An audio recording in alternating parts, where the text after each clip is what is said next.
Court के आगे किसी कस्टडी के लिए आती है तो पीएमएलए कानून ऐसा है, उसमें कस्टडी मिल जाती है, लेकिन कोर्ट के सवालों का जवाब नहीं था। दिनेश अरोड़ा और अमित अरोड़ा के स्टेटमेंट्स को जिन्होंने आधार बनाया, ये दिनेश अरोड़ा, जो हमारे संजय सिंह जी ने भी कहा कोर्ट के अंदर, यही दिनेश अरोड़ा और यही अमित अरोड़ा ने कई बार स्टेटमेंट्स दिए हैं।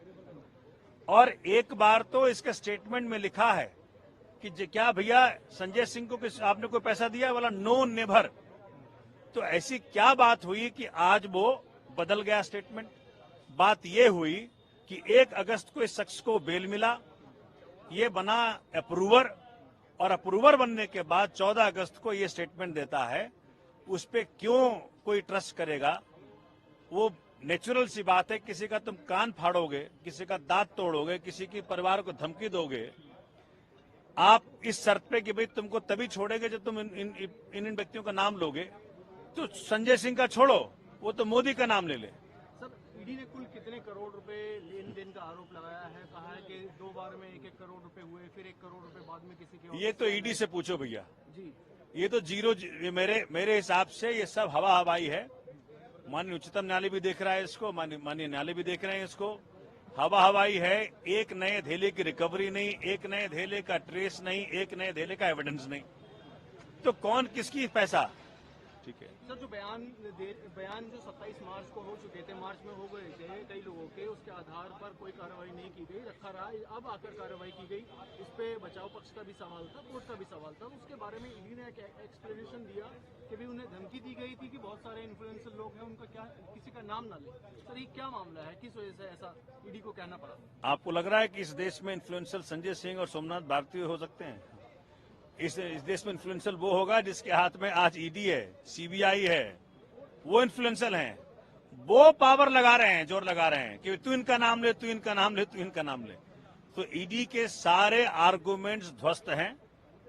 5 दिन वेट करो, सब काम हो जाएगा। उससे पूछा गया कि भाई आपने को संजय सिंह को पैसा दिया, तो कहा नो नेवर। ये ऑन रिकॉर्ड है कि नो नेवर। तो वो स्टेटमेंट का मान्यता नहीं है, लेकिन ये एक्यूज्ड टर्न अप्रूवर की ये स्टेटमेंट कहाँ मान्यता है? ये माननीय उच्चतम न्यायालय फैसला करेगा और माननीय न्यायालय फैसला करेगा। सर, 2 ट्रांजेक्शन की बात की गई, 1 करोड़ और 2 करोड़, टोटल 3 करोड़ की बात की गई।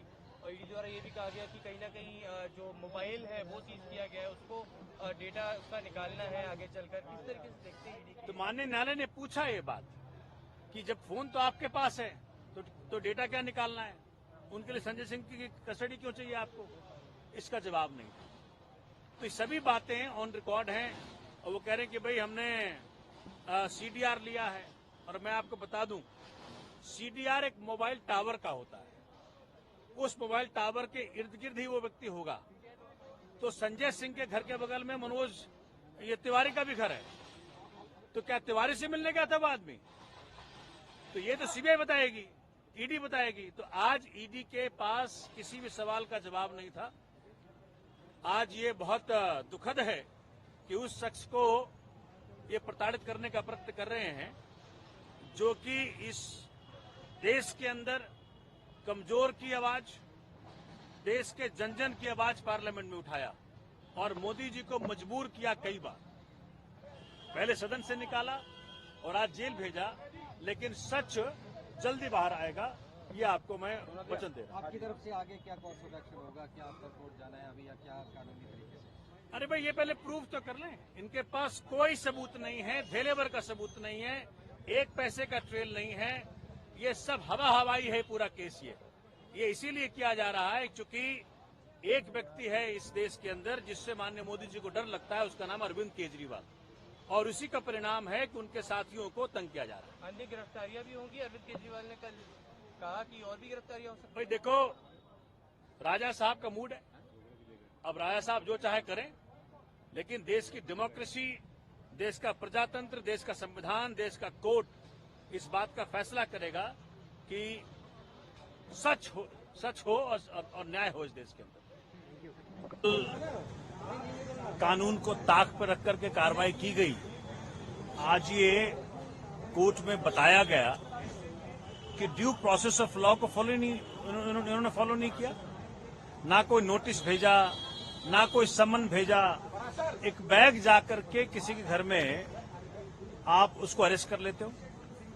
इस बात को आज कोर्ट में रखा गया और कोर्ट ने इसका संज्ञान भी लिया।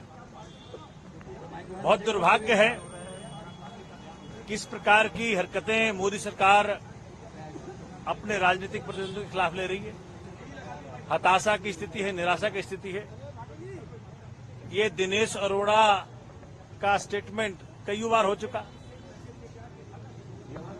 एक भी बार, इनफैक्ट ये ऑन रिकॉर्ड है, आज संजय जी ने कोर्ट के अंदर भी ये बात कही कि कभी भी उनका नाम नहीं आया।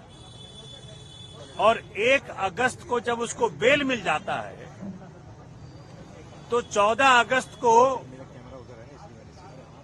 वो नाम लेता है। जब वो अप्रूवर बन जाता है तो नाम लेता है।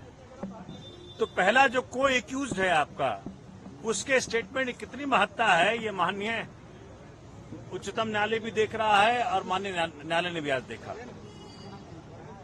ये वो शख्स है संजय सिंह जिसने की आंख में आंख डाल करके मोदी जी के बात की। मणिपुर पे जब सवाल पूछा तो संजय सिंह ने पूछा। दिल्ली की जनता के हक को जब मारा गया तो संजय सिंह ने सवाल पूछा।